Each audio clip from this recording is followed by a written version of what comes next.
န်ကိုတိုက်ခိုက်တော့မယ်လို့ကောလာဟလတွေပြတ်နှက်နေချိန်မှာအမေရိကန်ဟာအရှိအလယ်ပိုင်းဒေသတွေမှာရှိတဲ့စစ်စခန်းတွေကတပ်ဖွဲ့ဝင်တချို့ကိုရုပ်သိမ်းပြီးရွှေ့ပြောင်းနေစေခဲ့ပါတယ်။တကယ်လို့အမေရိကန်ကသာအီရန်ကိုရန်လိုတိုက်ခိုက်လာမယ်ဆိုရင်အရှိအလယ်ပိုင်းအိမ်နီးချင်းနိုင်ငံတွေမှာဖြန့်ကျက်ထားတဲ့အမေရိကန်စစ်စခန်းတွေကိုပြစ်မှတ်ထားလက်တုံ့ပြန်မယ်လို့အီရန်ထိပ်တန်းအရာရှိတဦးကသတိပေးခဲ့တဲ့နောက်အမေရိကန်ကဒေသတွေမှာဖြန့်ကျက်ထားတဲ့စစ်တီတချို့ကိုရှော့ချခဲ့တာဖြစ်ပါတယ်။အီရန်မှာအစိုးရဆန့်ကျင်ရေးဆန္ဒပြပွဲတွေအရှိန်မြင့်တက်လာနေပြီးအာဏာပိုင်တွေရဲ့အင်အားသုံးဖြိုခွင်းမှုကြောင့်ဆန္ဒပြပြည်သူ2600နီးပါးသေဆုံးခဲ့ရပါတယ်။အမေရိကန်သမ္မတဒေါ်နယ်ထရမ့်ကဆန္ဒပြအီရန်ပြည်သူတွေကိုကယ်တင်ဖို့အတွက်အီရန်ကိုတိုက်ခိုက်လာနိုင်တယ်လို့သတိပေးထားပြီးနှစ်နိုင်ငံကြားတင်းမာမှုတွေအမြင့်ဆုံးကိုရောက်ရှိနေပါတယ်။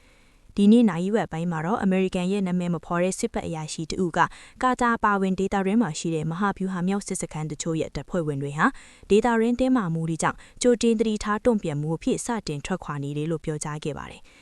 လက်ရှိဖြစ်ပျက်ပြောင်းလဲနေတဲ့အခြေအနေအလုံးကအမေရိကန်ရဲ့တိုက်ခိုက်မှုဟာအချိန်မရွေးဖြစ်ပေါ်လာတော့မယ်ဆိုတာကိုညွှန်ပြနေကြောင်းတခြားတစ်ဖက်မှာလည်းအမေရိကန်အစိုးရအနေနဲ့ဘလို့စစ်စင်ရေးအခင်းအကျင်းကိုအသုံးပြုမလဲဆိုတာကိုမသိနိုင်ကြောင်းမှန်းဆရခက်ခဲလွန်းတာကအမေရိကန်ရဲ့မဟာဗျူဟာအစိတ်အပိုင်းတစ်ခုဖြစ်နိုင်ကြောင်းအနောက်နိုင်ငံတစ်ခုရဲ့စစ်ရေးသူတေသနတအုပ်ကပြောကြားခဲ့ပါတယ်။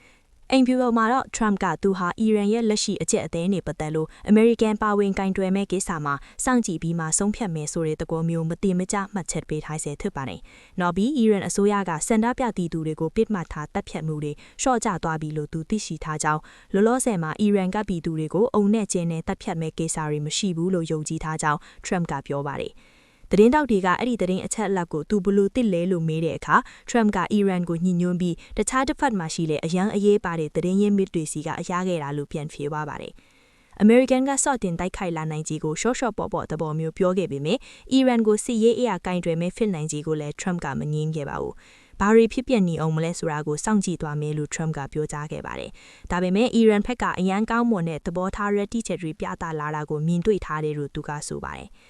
ဥရောပစစ်ပတ်အရာရှိတွေကတော့အီရန်မှာအမေရိကန်ရဲ့စစ်ရေးအရာဆွတ်ခွဲမှုတွေဟာ24နာရီလောက်အတွင်းမှာစတင်လာနိုင်တယ်လို့သုံးသပ်ခဲ့ပါတယ်။ကာတာမှာအခြေစိုက်ထားပြီးအရှေ့အလယ်ပိုင်းဒေသတစ်ခုလုံးမှာအမေရိကန်ရဲ့အကြီးဆုံးစစ်စခန်းဖြစ်တဲ့ LUD လေတပ်စခန်းမှာလည်းအမေရိကန်တပ်ဖွဲ့ဝင်တွေရုပ်သိမ်းရှော့ချနေကြောင်းမို့ကာတာအစိုးရကအတည်ပြုခဲ့ပါတယ်။အမေရိကန်ကအီရန်ကိုတိုက်ခိုက်လာနိုင်တဲ့ဆိုတဲ့ကောလာဟလတွေနဲ့အတူဗြိတိန်ကလည်းကာတာကလေတပ်စခန်းတစ်ခုမှာဖြန့်ကျက်ထားတဲ့တပ်ဖွဲ့ဝင်တချို့ကိုရွှေ့ပြောင်းနေစေပါတယ်။ဒါပေမဲ့ဗြိတိန်ကာကွယ်ရေးဝန်ကြီးဌာနကတော့ဒီကိစ္စအပေါ်ဘာမှချက်မှမပေးခဲ့ပါဘူး။အီရန်မှာရီယယ်ငွေတန်ဖိုးစံချိန်တက်ကျဆင်းမှုကိုမကျေနပ်လို့ဈေးတွေကောင်းတွေဥဆောင်ပြီးဒီဇင်ဘာ28ရက်နေ့ကစတင်ဆန္ဒပြခဲ့တာကနောက်တော့ဘာသာရေးအခြေပြုအုပ်ချုပ်တဲ့အစိုးရကိုစန့်ကျင်တဲ့လှုပ်ရှားမှုကြီးတစ်ခုအဖြစ်ပြောင်းလဲသွားခဲ့ပါတယ်။အီရန်အာဏာပိုင်တွေကအဲ့ဒီဆန္ဒပြပွဲတွေကိုအဂရန်ဖတ်နှိမ်များမှုကြောင့်အခြေအနေတွေပိုပြီးရှုပ်ခလဲလာခဲ့တယ်လို့လူတို့ရဲ့အုံကြွဖီဆန်မှုကလည်းကနိုင်ရလုံးအတိုင်းအတာထိပြန့်နှံ့လာခဲ့ပါတယ်။